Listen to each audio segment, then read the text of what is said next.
Hello and welcome to the Taxcast from the Tax Justice Network. I'm Naomi Fowler. Coming up later on the Taxcast, the myth of the millionaire exodus.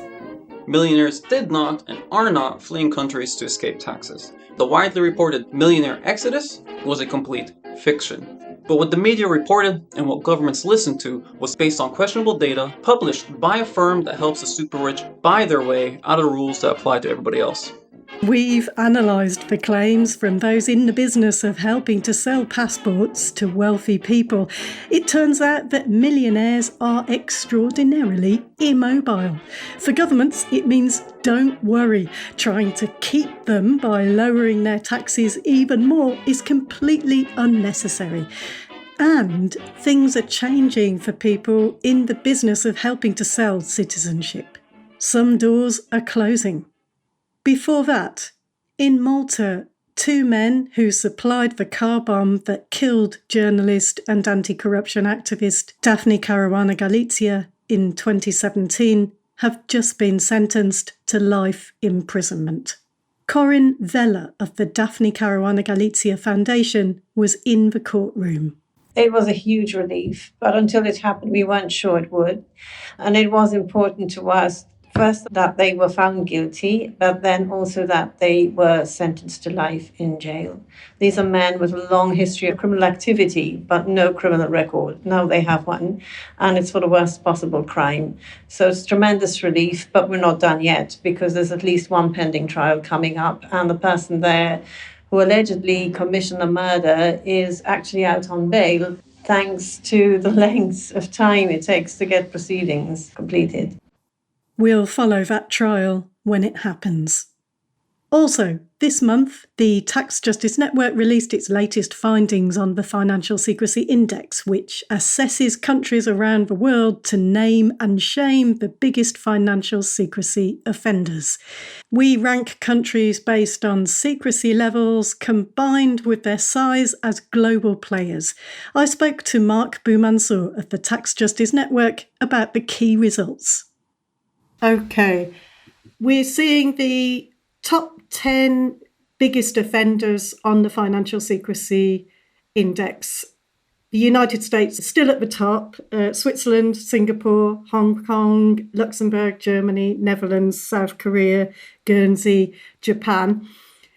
The biggest risers in the top 10, I think, are the Netherlands and South Korea, which is interesting. But what unites all of them is that they are all scoring worse with democracy watchdogs. So, I mean, the Tax Justice Network doesn't monitor democracy, but lots of very, very good people do. And they are all scoring worse, all of those top 10 biggest offenders. That's exactly it. Simply put, countries are enabling the most dark and dirty money to circumvent the rule of law, to circulate in economies. They're scoring worse with these democracy watchdogs. And the US, which sits again at the top of the ranking, was downgraded this year by the Polity Project from a democracy to an anocracy. I had to Google what an anocracy is, and it's a semi-democracy, semi-autocracy. And the way the Polity Project put it is the US is now basically sitting on the borderline between a democracy and an autocracy. Yeah, interesting. And obviously, the United States, anything it does has a very strong influence on the world. It's been an oligarchy for a long time, but this anocracy, which I also had to look up, is really important. They're making lots of moves to shut down some of their most important anti-corruption tools in the country. So it's likely that the United States can only get worse. Yes, I should also point out that there is an exception to the rule, which is Singapore, which marginally improved its democracy score, but it continues to have a democracy score below country averages, and it's still classified by the VDEM project as an electoral autocracy. But you're absolutely right about the US. I mean, we've seen the US for years shield billionaires and tax evaders from the rule of law on things when it comes to finance and taxes. And now we're seeing the US being captured by these billionaires. Absolutely. And so then if we look at the top 5, they've stayed in the same place as before. So that's the United States, of course, at the top, Switzerland, Singapore, Hong Kong, Luxembourg. But in terms of change there, 4 out of 5 of those countries at the top of the worst offenders of our index are seeing less and murkier finances, how we're putting it, except for Singapore. So what that means is they're pulling in a slightly smaller share of global financial services than previously, but what they are attracting is murkier. Yes, they've worsened their secrecy scores, which is a measure of how much room a country's laws and regulations allow for financial secrecy. There are a number of reasons behind their secrecy scores getting worse. Some are regulatory changes and other are changes to our methodologies. Singapore is the exception, bringing in more financial services and worsening its secrecy score at the same time. Right. Let's talk about the EU countries. Quite an interesting finding. Yeah. What the index finds when it comes to EU countries can be best described as a Jekyll and Hyde-like enabling of financial secrecy. EU countries have some of the best transparency practices on paper, but what the index shows in practice is many EU countries negating these commitments. And even worse, they're specifically negating these commitments when it comes to lower income countries. Right. So when it comes to lower income countries, there are 2 types of cooperation the EU is offering depending on the country. This is what you mean by the EU's Jekyll and Hyde-like secrecy. Exactly. The index looked across 3 core areas of tax cooperation and tax transparency, and what it found is EU countries are simultaneously operating 2 tiers of cooperation and transparency. A higher, more robust level when it comes to other EU countries and to richer countries, and a lower, less transparent, less cooperative level when it comes to lower income countries. So one example of this, we found that more than half of EU countries are using a backdoor in international law that we had overlooked to shield non-EU countries' tax evaders from accountability. This has to do with the Convention on Mutual Administrative Assistance, which, among the many things it does, it allows countries to agree that if you've got a tax evader hiding their finances in my country and you want to collect the taxes owed off of those finances, I will help you to do so. But the convention has a reservation that allows countries to deny help, and we found that more than half of EU countries are using that reservation. So what we thought was an exception to the rule is actually the default. Now, EU countries are not allowed to deny each other that assistance under EU law. So what you have in practice is EU countries cracking down on tax evaders at home, but shielding them abroad. Wow, interesting. This Jekyll and Hyde-like behaviour from the EU has implications for negotiations at the United Nations with countries led by the Africa Group, trying to reform global tax rules. That's right, yeah. Calling out the EU's Jekyll and Hyde-like secrecy is so important right now because the majority of countries are working on reforming tax cooperation and tax transparency at the UN. But EU countries keep pushing back against this work, saying if it ain't broke, don't fix it. But what our findings show is it is indeed broken. It's EU countries who played a big part in it. There is a clear pattern of EU countries choosing to crack down on financial secrecy at home, but not doing so abroad. And any EU talk about not fixing tax rules at the UN should be seen through this context. Right, because EU countries still haven't got on board with the UN Tax Convention. Their position for a long time now has been that they want to stop it. But the world is changing, power relations are changing, and there are very good reasons why they should change their tune now and support it, aren't there? Exactly. Looking at the position EU countries find themselves in at the moment. To one side, they've got countries at the UN extending an open hand to cooperate and build a better global tax system.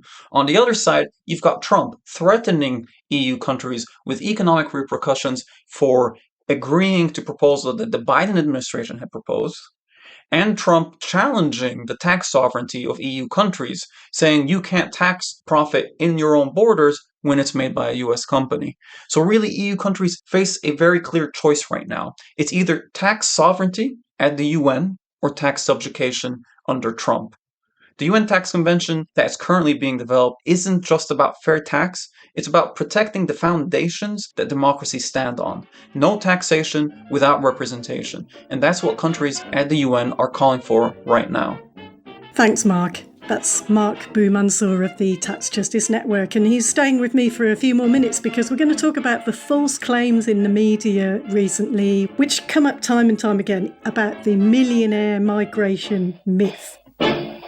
It's a tall story. It only serves the interests of those who service high net worth people who are in the business of helping to sell passports and golden visas to the very wealthy. Mark, we've talked before on the Taxcast about how quite modest wealth tax proposals could really tackle poverty and the climate crisis. And every time any talk about taxing wealth comes up in public debate, in the media, that old chestnut, oh, but the wealthy will leave, always comes up. And you get story after story in the media, especially in the UK anyway, it's a billionaire-owned press, about so-called tax flight by the very wealthy, an exodus. Well, the Tax Justice Network has just looked at the data and the evidence just isn't there. That's right, yeah. Millionaires did not and are not fleeing countries to escape taxes. About 11,000 news pieces were published around the world in 2024 by some of the most read and most watched news outlets, claiming that droves of millionaires were fleeing countries in record numbers. This was a huge exodus, we were told, with economic consequences, and the root of it all was supposedly taxes on the super rich. But here's what all this media reporting left out. These record numbers of millionaires leaving represented just 0.2% of all millionaires.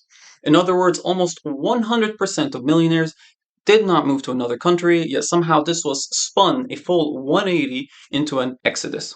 So where does this story come from? Well, it's based on a report published by a firm called Henley & Partners, which helps sell golden passports to the super rich. Golden passports were just ruled to be unlawful by the European Court of Justice, thanks to a challenge by the European Commission, which said golden passports impose a serious risk of corruption, money laundering, tax evasion. Our review of the Henley & Partners report shows that there were several issues with the report's methodology, its sample, and its reporting. But what the media reported and what governments listened to was a fiction based on questionable data published by a firm that helps the super rich buy their way out of the rules that apply to everybody else. Scare stories like these are used to block the positive change people want. Thanks, Mark. And that's right, because all the polling I've seen consistently shows that taxing the very wealthy a bit more is overwhelmingly popular with people. The campaigning organisation Patriotic Millionaires did a poll of UK millionaires, and even 80% of them in their poll support a 2% tax on wealth over assets of £10 million. Here's Stephen Kinsella of Patriotic Millionaires explaining recently on GB News how that works. Let's say you had a wealth tax of 2% on wealth over 10 million. That would mean you'd pay 2% on your 11th million. So if you had 11 million net wealth, you'd pay a one-off tax of £20,000. In that year, if you'd invested at all sensibly, you should have made another 500,000. So you would net still be nearly £500,000 better off at the end of the year. Puts it in perspective, doesn't it? In fact, if the UK had that wealth tax on UK millionaires over the past 30 years, they could have raised £160 billion. That's according to a recent Patriotic Millionaires report. That money could have built 80 new hospitals in that period, they reckon. Other countries can do the same kind of sums and see the missed opportunities there for them too. For those minute numbers of wealthy people globally who want a different passport for whatever reason, firms like Henley & Partners help them get citizenship by investment and so-called golden visas, a route to residency. You can buy them by doing things like buying real estate over a certain cost that's way out of reach for most of us, but the business model of companies like Henley & Partners just took a hit. Several hits, in fact. Something's shifting in Europe. Let's start with Spain, where a non-EU citizen could, until recently, get residency in exchange for a minimum investment in real estate of €500,000. This Spanish lawyer from company Emergent Investors doesn't sound too happy about it. The end of the golden visa in Spain has arrived. The government has now officially announced to terminate the golden visa program. They claim that this investment visa is having a very negative impact on the property market due to real estate speculation among non-resident foreign investors. To me, at least, the termination of Spain's golden visa reflects a broader European trend, as countries like Portugal have also moved to abolish these types of programs, and Greece will eventually do the same thing.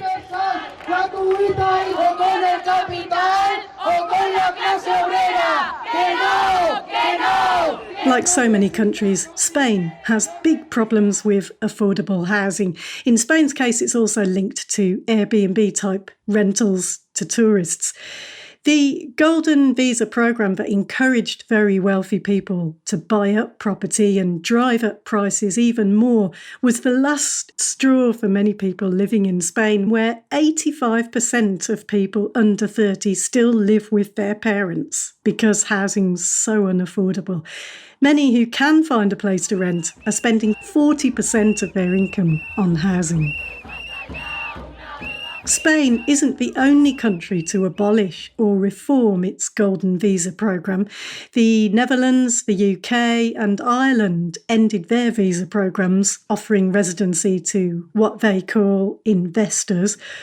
In Europe, also changing is citizenship by investment, a nice way of saying passports for sale, often linked to buying property or real estate.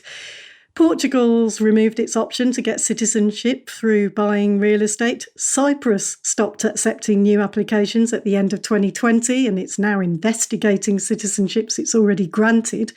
Bulgaria has abolished its scheme. Montenegro wants to become an EU member, and it abolished its scheme under pressure from the EU. And now Malta's citizenship by investment scheme has just been ruled illegal by the European Court of Justice. More on that in a minute.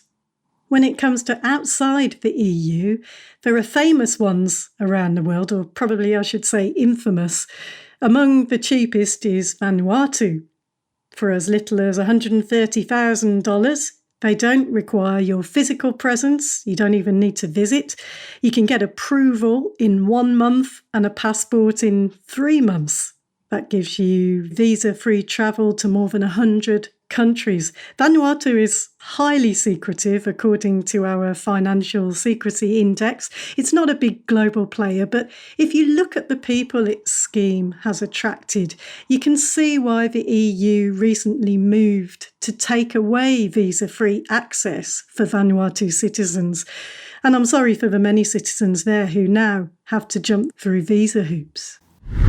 Vanuatu says it is looking to revoke citizenship granted to high-profile alleged rapist and human trafficker Andrew Tate. The misogynist influencer received a Vanuatu passport via a fast-track program around the time of his arrest in Romania. This is ABC News, speaking with Dan McGarry of the Organised Crime and Corruption Reporting Project, who first got the story. Well, it seems that the agent who provided the support just wasn't aware of who this guy was. I spoke with her for a fair amount of time, and she said, well, I knew he was a bit of a celebrity, but I didn't really know anything about him. And I asked, did you Google him? And she said, look, I just don't use social media. She's somebody who, is very much a sort of a creature of the previous century. And as a result, nobody seems to have flagged the fact that this was a very controversial person whose application was being processed.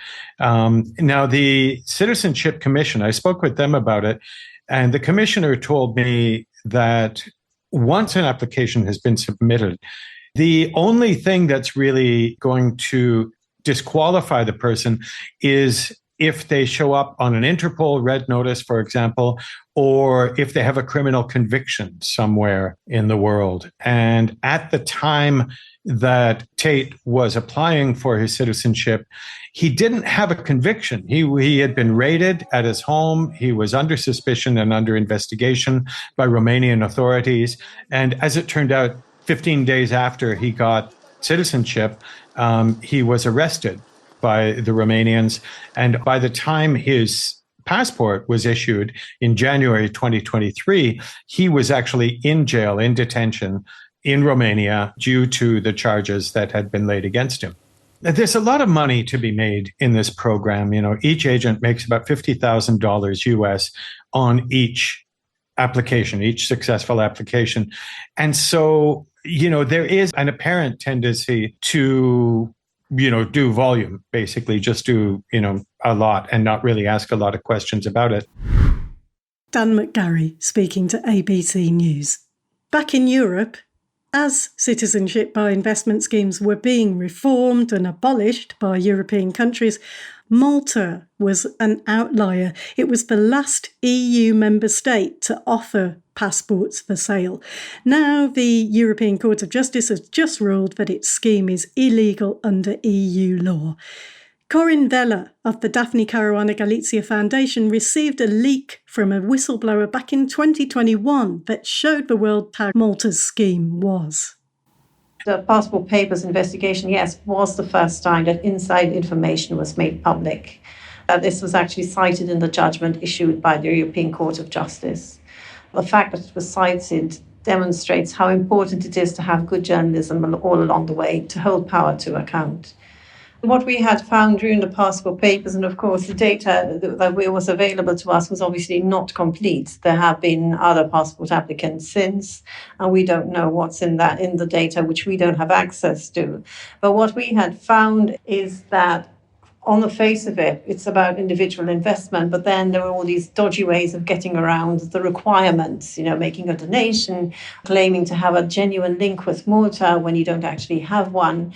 And of course, the ease with which you could apply for a passport, you could actually apply for one very easily, you know, attracted all sorts. We found among the profiles we looked at, we found that there were people who were, you know, fugitives from justice. There were people who we found at the time of publication, we tried to contact them, and we found they were in prison because the justice systems in their own countries had caught up with them. We found in our research most of the applicants came from Russia, which became an even bigger problem when Russia invaded Ukraine. There have been cases of Russians who, for example, have fallen foul of the law. Some of the things which were presented as indicators of a genuine link, you know, some people were in Malta for 6 hours. They came here, they picked up their passport, they took their oath, and then they left. They ticked all the boxes, they did all the things which are expected of them, you know, having an address in Malta and so on, but they didn't actually spend time here other than coming here to pick up their passport. We saw things like tickets to a reptile exhibition, newspaper subscriptions. You know, it was ridiculous at some point.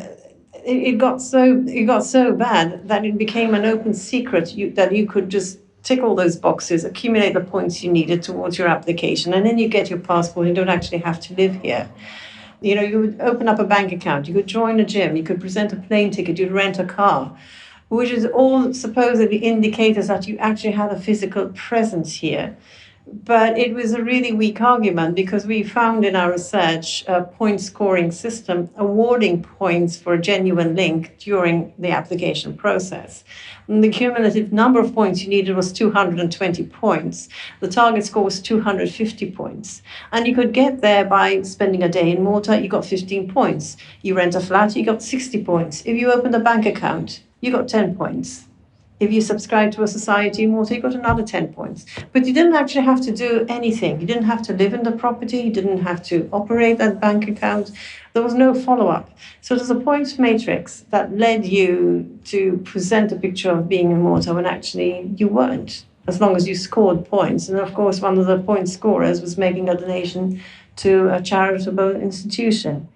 That led to another area of business. Some passport sales agents opened up foundations which were financed by money from passport sales. They picked up on that opportunity themselves. Another thing we saw in our research is that property owners or property brokers were openly advertising property.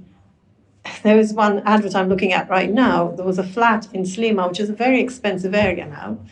It was advertised with passport clients already renting. It's never been lived in, and it's being sold with the passport clients as ghost tenants. This was an open advert. And it became more and more common. I mean, the mask has fallen completely. Nobody any longer pretends that it was anything other than passport sales. It was never about investment. Malta's been offering this passport scheme since 2013, and Corinne says the benefits to the people that the government claimed just don't add up. Malta said the scheme brought in $1.4 billion in euros, which was invested in people, helping them in their moments of need. But interestingly, we took that $1.4 billion, and a group of fact checkers at Amphora Media at the foundation found that more than 90% of that $1.4 billion is not accounted for in social projects. It's either placed in financial instruments or it's not allocated at all. That's more than 90%. So the talk of this being of benefit to social need is actually not the case at all. We don't know where a lot of the money is ending up. The fundamental is that citizenship should not be sold. That was the position we always took. That was the basis of Daphne's reporting. And obviously, if you want to buy a passport, you're doing that because the one you already have presents problems. It doesn't mean you personally are a problem, but your passport does present problems to you. And what a Maltese passport did, it gave people a key to the door. You could get past barriers which would otherwise exist for you. So by having a Maltese passport, you had an EU passport. So any risks that came with selling a Maltese passport were risks to the entire European Union. If anybody who's suspect bought that EU passport, because it's Maltese, it's an EU passport, but they didn't want to live here, they bought it to get around obstacles. In terms of endangering democracy and accountability in the EU generally, this was reducing passports to a commodity to be bought and sold. The basis of the EU judgment is that it is a violation of the treaties. It is not compatible with membership of the Union because it flies in the face of what citizenship is meant to mean. The EU free market does not extend to citizenship. It's all the worse when you contrast the selling of passports to those who can afford to buy them with the reception Malta has given to people desperate enough to risk their lives to get there. This is the third time now in one single day that there's been a call to rescue. So far there's 195 people on board, and we know that there's another boat in distress nearby. The crew haven't said how many people they think are there, what condition it is, what type of boat it is, but everybody rushed out to do this again.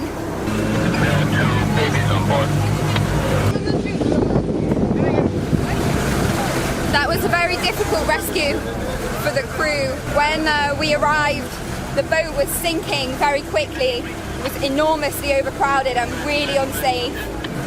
So people were just hauled onto these ribs, onto these boats, including a baby and the 3 children. 58 migrants on board the rescue ship Aquarius have been allowed to disembark in Malta after initially being barred entry.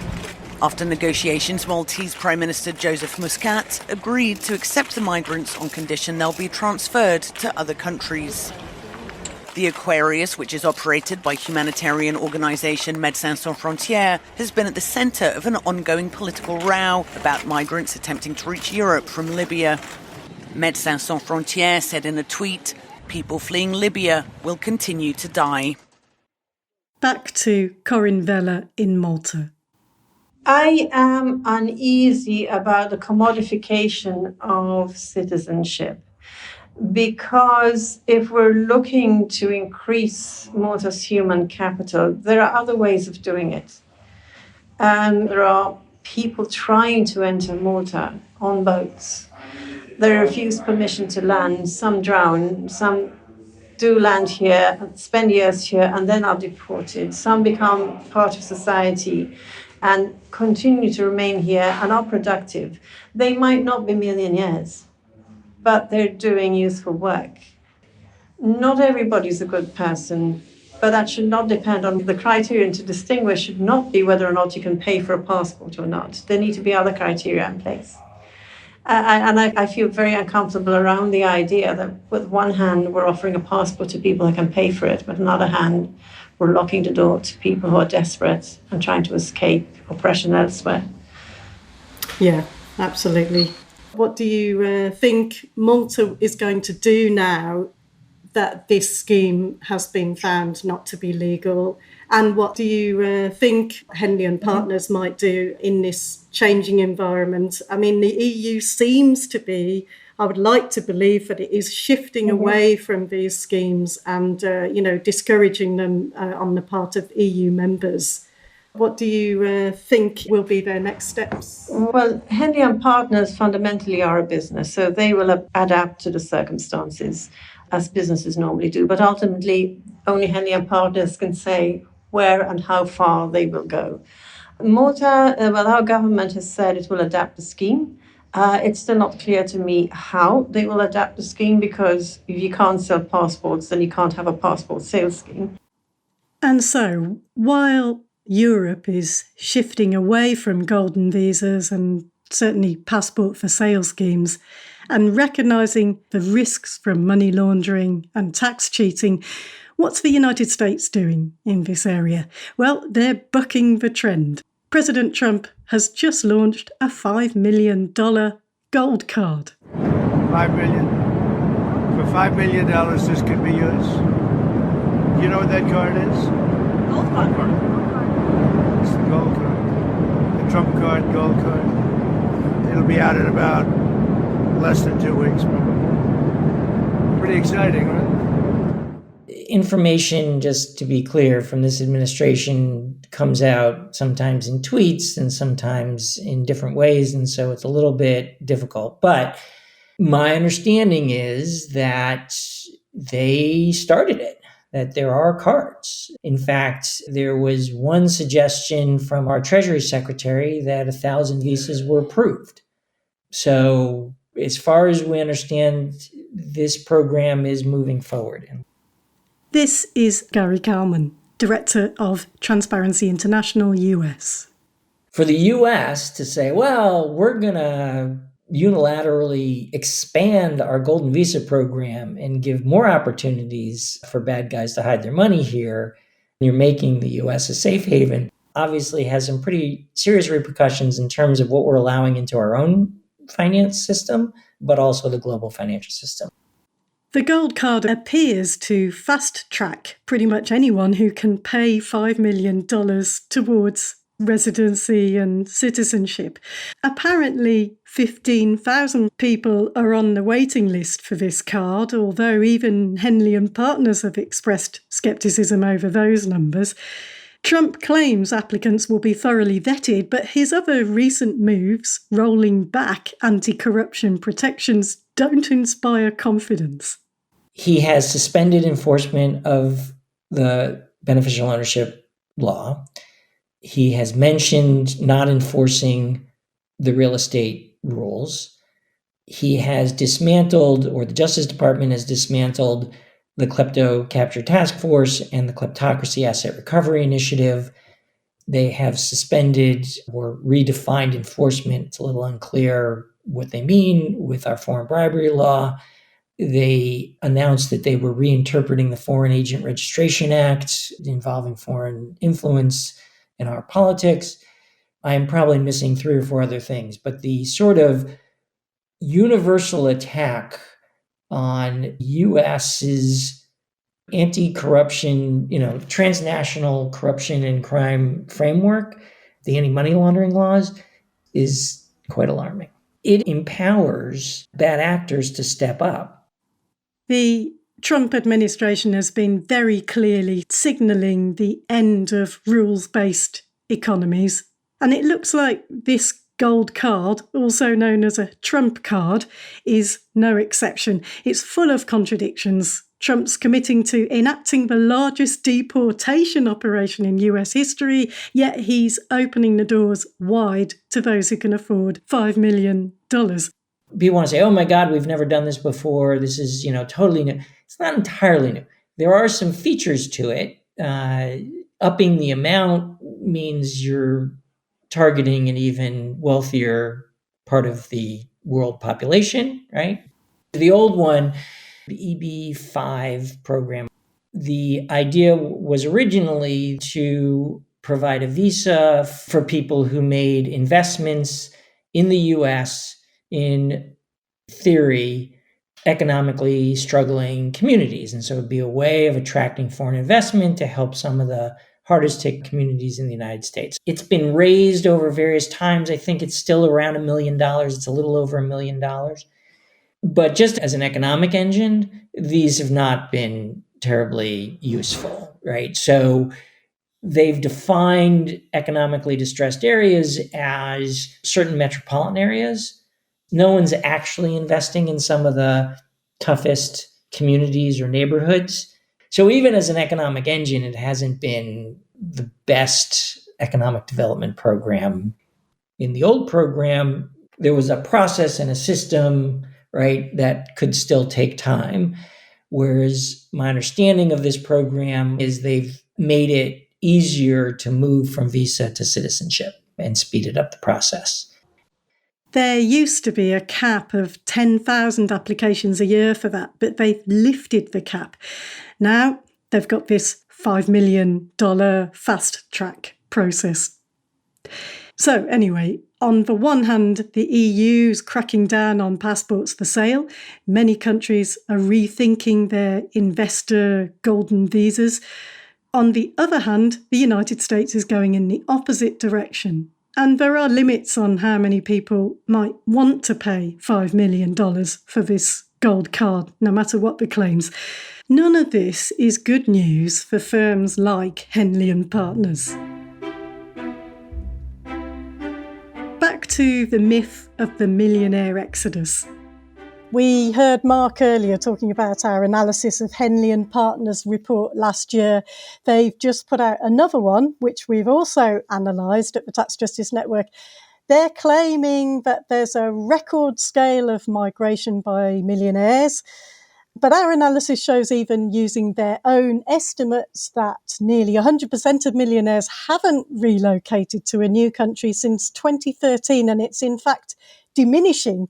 It's proportionally smaller than migration rates in 2016, 2017 and 2018. And I understand, Mark, why a company like this might feel the need to attract big media headlines and use a bit of drama. But they have at least backtracked on the word they used, exodus, and they have acknowledged that it was a questionable choice of words since our analysis of their claims. So tell us a bit about that. Yes, they have backtracked on the use of the word exodus. It doesn't appear in their press release, and they've published an article alongside or as part of their report, sort of raising questions about what an exodus means and, word choices and so on. They're not saying we were wrong to use it. They're just sort of questioning its use, which is sort of the best we could have really hoped for, I think. It is a bit comical. Their response is, well, after we were criticized, we had to refer to a dictionary to check what exodus actually means. And, they're saying it means a mass departure. And to quote, they're saying, philosophically, is around 1% of a population really a mass departure? It depends on what the newspaper wants to make a story out of. So obviously, no, this is not a mass departure. But hey, it's, the best we could have hoped for from Henley & Partners. We could have hoped for a lot more from the press, which is to drop the exodus framing, which they haven't. So even though Henley & Partners have backtracked on it, the report came out yesterday and, its headlines across all reputable newspapers around the world reiterating the exodus framing and that choice of words. Let's talk about the media coverage because, okay, let's be as fair as we can to Henley & Partners. They might have used words like exodus, which they haven't used this time around. They're still saying it's bigger than ever. It's still sort of saying that. But when it comes to the media, a lot of the mainstream media anyway, it is to blame, isn't it, for running with this myth.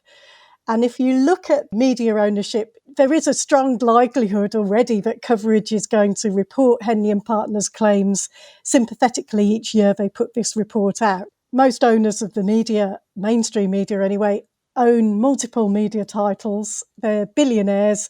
Certainly in the UK they are, if you take the UK as an example. I know it's partly the nature of journalism to simplify and exaggerate. I also know that fewer and fewer journalists are doing more and more work, and they haven't got time necessarily to scrutinise this kind of stuff properly. But it is staring them in the face now that this is misleading. At best, this is misleading. They're still saying exodus in the media. Our analysis pretty much does their job for them, really, in the media, by taking apart and really analysing properly Henley and Partners' claims. You put these press releases out, you deal with the media all the time. What was your experience to the way the media reacted to our analysis? So full disclosure, it's been a terrible experience. So we published our report at the start of the month, and the report criticized the 2024 Henley report. Henley and Partners published a 2025 edition of the report this week. So in response to that, we also published our own review of the latest report, and we managed to get our review out ahead of time, ahead of when they published. So we were able to reach out to the press, just shortly before the report came out. Since Henley published its report yesterday, there's been over 700 news pieces around the world covering it.